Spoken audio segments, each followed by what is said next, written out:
प्रकाश ऊर्जा की एक ऐसी किस्म है जो हमें अपने आसपास की वस्तुओं को देखने के योग्य बनाती है। जब भी प्रकाश किसी वस्तु के ऊपर पड़ता है तो वह वस्तु प्रकाश को थोड़ा सा सोख लेती है और बाकी प्रकाश को परावर्तित कर देती है।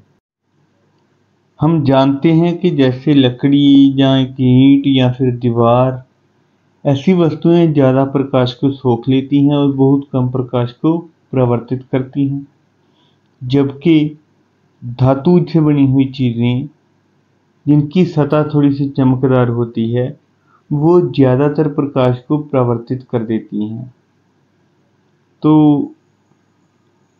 चांदी जो है, सिल्वर, वो सबसे ज़्यादा प्रकाश को परावर्तित करती है, इसीलिए इसका उपयोग हम दर्पण बनाने के लिए करते हैं, यानी कि मिरर बनाने के लिए करते हैं। चित्र में आप देख पा रहे हैं कि MM- हमारा एक ग्लास है। पीछे जो लाइंस लगाई हैं उसका मतलब है कि हमने एक चांदी की परत इसके पीछे नीचे चढ़ा रखी है, ठीक है। तो सामने वाली तरफ, मतलब ऊपर वाली तरफ से लाइट आएगी और रिफ्लेक्ट होकर वापस उसी माध्यम में चली जाएगी, क्योंकि चांदी पे स्ट्राइक करेगी, शीशे के द्वार पर निकल जाएगी। तो ये हमारा एक मिरर तैयार हो चुका है। इसको बोलते हैं प्रकाश का परावर्तन। AO हमारी इंसिडेंट रे है और OB हमारी रिफ्लेक्टिंग रे है और ON जो है वो हमारा नॉर्मल है। तो यहाँ पे हमने बस यही चीज़ याद रखनी है कि जैसे कि हमने पहली वीडियो में ये चीज़ अच्छे से समझी हुई है वैसे तो, कि एंगल I जो है वो एंगल R के बराबर होता है। तो ऐसा करके हमारा कुछ ऐसे प्लेन मिरर दिखेगा जो कि आमतौर पे हम घर पे यूज़ करते हैं अपना फेस वगैरह देखने के लिए, बाल वगैरह बनाने के लिए। आज हम इसी चीज़ के अगले स्कोप के बारे में बात करेंगे कि लाइट आई, हमने उसके आगे मिरर रखा और लाइट रिफ्लेक्ट होकर वापस जाएगी। तो अगर मैं इसी सरफेस को, प्लेन सरफेस को थोड़ा सा कर्व कर दूं, या तो अंदर की तरफ या बाहर की तरफ, तो क्या होगा, ठीक है। तो देखते हैं। पहला एक्सपेरिमेंट हमने ये किया कि ये जो ब्लू पार्ट है ये हमारा ग्लास है और ये जो हार्ड सरफेस उन्होंने बोली है ये हमने सिल्वर की कोटिंग की है इस तरफ से। तो मुझे पता है कि लाइट किस तरफ से आएगी, ये येलो येलो डॉट है, इस तरफ से लाइट आएगी, ठीक है जी। वो रिफ्लेक्ट होकर इसी माध्यम में, इसी मीडियम में वापस आ जाएगी, मतलब सामने की तरफ ही चली जाएगी, ठीक है। तो ये हमारा पहला एक्सपेरिमेंट है। जो रिफ्लेक्टिंग सरफेस है वो बाहर की तरफ निकली हो तो इसको बोलते हैं कॉन्वेक्स मिरर। मान लो कि हमारे पास एक ग्लास का स्फीयर है जो अंदर से खाली है। तो हमने क्या किया कि एक तरफ से AB पार्ट कट कर लिया, दूसरी तरफ से भी उतना ही पार्ट हमने कट कर लिया। हमने एक कर्व्ड ग्लास ले लिया है, ठीक है जी, थोड़ा सा पोर्शन एक स्फीयर का। तो रेड डॉट से जो मार्क की हुई है जगह हमने, वो इस स्फीयर का सेंटर ऑफ कर्वेचर हो गया, ठीक है। तो जो येलो एरो से हमने शो किया है उसको ध्यान से देखो, हमने जो सिल्वर कोटिंग है वो आउटसाइड पे की है हमारी, ठीक है। तो रिफ्लेक्टिंग सरफेस कहाँ पे हो जाएगी, अंदर की तरफ, ठीक है। अ से अंदर और अ से अवतल, यानी कि इंग्लिश में कनकेव।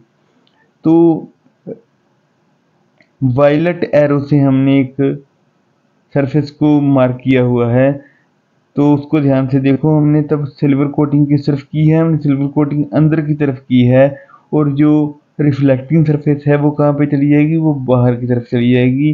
तो हमारी जो रिफ्लेक्टिंग सरफेस है वो बनेगी कन्वेक्स सरफेस, यानी कि कन्वेक्स मिरर फॉर्म होगा वैसे, कॉन्वेक्स। दूसरी बार हमने पहली बार से उल्टा कर लिया, हमने रिफ्लेक्टिंग सरफेस जो है वो अंदर की तरफ रख ली और जो हार्ड सरफेस है इनकी, जहाँ पे सिल्वर की कोटिंग करनी है, वो बाहर की तरफ रख ली, ठीक है। तो हमारा ये हो गया कॉनकेव मिरर, यानी कि अवतल दर्पण, ठीक है। Today we are going to discuss about the images found by concave mirror and let's begin our main topic. जैसे कि हम इस चित्र में देख सकते हैं कि हमें एक कॉनकेव मिरर दे रखा है P उसका सेंटर पॉइंट है, उसको हम पोल बोलते हैं।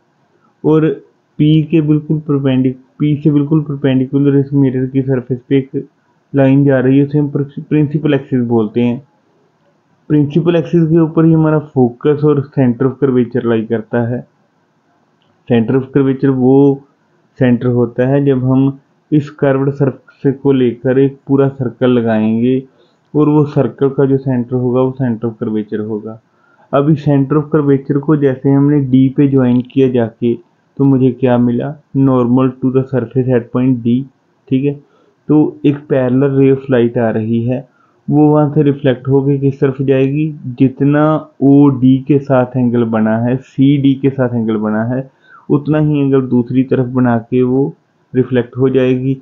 और वो कहाँ पे जाके स्ट्राइक करेगी, प्रिंसिपल एक्सिस पे, एफ पे। इसी तरह हर एक रे जो पैरेलल आ रही है प्रिंसिपल एक्सिस के, वो मिरर से परावर्तित होने के बाद एफ से ही निकलेगी। तो इसका मतलब कि हर एक पैरेलल रे जो है वो एफ पे जाके ज्वाइन करेगी आफ्टर रिफ्लेक्शन, जिसे हम बोलते हैं प्रिंसिपल फोकस। तो हमारे पास 3 मेन पॉइंट बन गए हैं यहाँ पे, P, F and C. P mirror का बिल्कुल, सी जो कि इस कर्व्ड सरफेस को कंप्लीट करने के बाद जो सर्कल बनेगा उसका सेंटर होगा, वो हमारा सी है। और F parallel beam of light reflection के बाद यहाँ पे ज्वाइन करेंगे, वो हमारा हो गया एफ। तो ये 3 पॉइंट है जो सबसे मेन है, इसी के ऊपर बेस्ड हम सारी की सारी इमेजेस फॉर्म करेंगे। चलिए देखते हैं कैसे। Images formed by concave mirror. हमें सामान क्या चाहिए, हमें सामान चाहिए एक कनकेव मिरर चाहिए जिसकी focal length 10 centimetre, mirror holder चाहिए और एक स्क्रीन चाहिए, एक हमें मोमबत्ती चाहिए होगी। हमने क्या किया कि मिरर को प्लेस किया है होल्डर के ऊपर, और हमने 3 पॉइंट्स जो है वो हमने यहाँ पे मार्क कर दिए हैं, P, F and C. P F 10 centimetre है और एफ सी भी 10 सेंटीमीटर होगा। तो सबसे पहला केस हम कर रहे हैं कि object is very far from the mirror. ठीक है, तो जो पिक्चर हमारी बनेगी वो फोकस पे बनेगी, बहुत छोटी बनेगी। ठीक है जी, और असली पिक्चर बनेगी, मतलब वो रियल इमेज होगी वो स्क्रीन के ऊपर आएगी। ठीक है जी, और उल्टी होगी। एक बात मेरी पक्का याद रखना है आप लोगों ने कि जो भी हमारी रियल इमेज बनेगी वो हमेशा उल्टी बनेगी, यानी कि वो सीधी नहीं होगी कभी भी। ठीक है, सेकंड केस है हमारे पास कि जो ऑब्जेक्ट है वो बायोंड सी पड़ा हुआ है, मतलब सी के थोड़ा सा दूर पड़ा हुआ है। तो इमेज जो है वो एफ से खिसके थोड़ी सी दूर चली जाएगी, वो एफ और सी के बीच बनेगी, थोड़ी सी ऑब्जेक्ट से छोटी बनेगी, इन्वर्टेड बनेगी, मतलब उल्टी बनेगी, और रियल इमेज होगी वो स्क्रीन पे आएगी। केस 3 पे चलते हैं। केस 3 है मेरे पास कि जो ऑब्जेक्ट है मेरा वो सी पे ही पड़ा हुआ है। तो इमेज कहाँ पे बनेगी, इमेज भी मेरी सी के ऊपर ही बनेगी। जाहिर है कि रियल इमेज है तो इन्वर्टेड बनेगी। साइज क्या होगा, साइज बिल्कुल सेम होगा जितना कि ऑब्जेक्ट का है। पोजीशन हमने पहले ही बता दी है, क्या बनेगी, सी के ऊपर ही बनेगी। केस 4 है हमारे पास कि object between C and F. Object को हमने सी एंड एफ के बीच में रखा, तो इमेज जो है वो थोड़ी सी और दूर खिसक जाएगी मिरर से, वो सी के बायोंड चली जाएगी, थोड़ा साइज में बड़ी हो जाएगी, रियल रहेगी और इन्वर्टेड रहेगी। And here comes the case 5, object at F. Object अगर एफ पे पड़ा हो तो इमेज कहाँ पे बनेगी, ऑब्जेक्ट एफ पे है जैसे कि हमने पहला केस किया था, इमेज ऑब्जेक्ट इन्फिनिटी पे, इमेज फोकस पे। तो ऑब्जेक्ट फोकस पे तो इमेज इन्फिनिटी पे बनेगी, यानी कि बहुत दूर बनेगी, इन्वर्टेड होगी और ज़्यादा क्लियर दिखेगी नहीं, तो कुछ कहा नहीं जा सकता, काफ़ी बड़ी बनेगी। लास्ट केस है हमारे पास के object between P and F. तो इमेज जो है वो बाहर कहीं बनेगी नहीं, मुझे दिखेगी नहीं। तो इमेज कहाँ पे बनेगी, वो इमेज जो है वो हमारी मिरर के अंदर ही बनेगी। मिरर के अंदर वाली इमेज को आपको पता है ये क्या कहते हैं, वो उसको हम कहते हैं वर्चुअल इमेज। और वर्चुअल इमेज जो है वो हमेशा सीधी बनती है। ठीक है जी, तो इसको हम स्क्रीन पे नहीं ला सकते।